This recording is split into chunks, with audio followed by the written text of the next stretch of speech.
৩ মাস বন্ধ থাকার পর রাত পোহালেই খুলছে সুন্দরবনের দ্বার। বনের অভয়ারণ্য সহ পুরো সুন্দরবন জুড়ে নতুন উদ্যমে শুরু হবে জেলেদের মাছ ধরা ও পর্যটকদের আনাগোনা।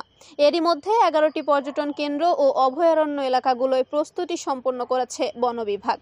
বন বিভাগ সূত্র জানায়, বন্যপ্রাণী ও মাছের প্রজনন মৌসুম হওয়ায় গত 1 জুন থেকে 31 আগস্ট পর্যন্ত সুন্দরবনের নদ নদী, খাল ও বনে মাছ ধরা ও পর্যটক প্রবেশে নিষেধাজ্ঞা ছিল।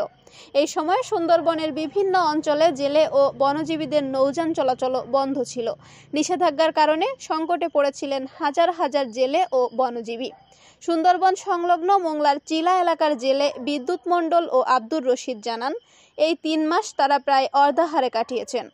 পরিবার চালাতে এনজিও ও মহাজনের কাছ থেকে চড়া সুদে ঋণ নিতে হয়েছে।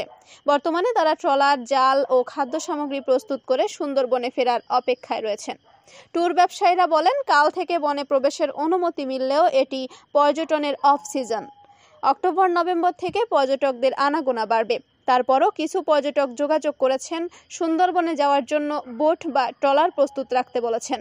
দীর্ঘদিন অলস বসে থেকে জীবিকা চালাতে অনেক কষ্ট হয়েছে উল্লেখ করে তারা বলেন, পর্যটকের সংখ্যা বাড়লে ক্ষতি কিছুটা পুষিয়ে নেওয়া সম্ভব হবে।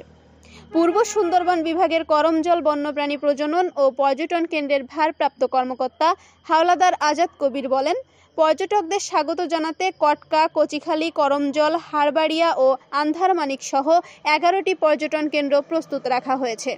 লোক সমাগম না থাকায় হরিণ, বানর সহ বন্যপ্রাণীর উপস্থিতি বেড়েছে। এখন সকাল বিকাল হরিণের দৌড়ঝাঁপ দেখা যায়। এছাড়া 1 সেপ্টেম্বর থেকে মাছ ধরা ও পর্যটকদের অনুমতিপত্র ইস্যু শুরু করা হবে।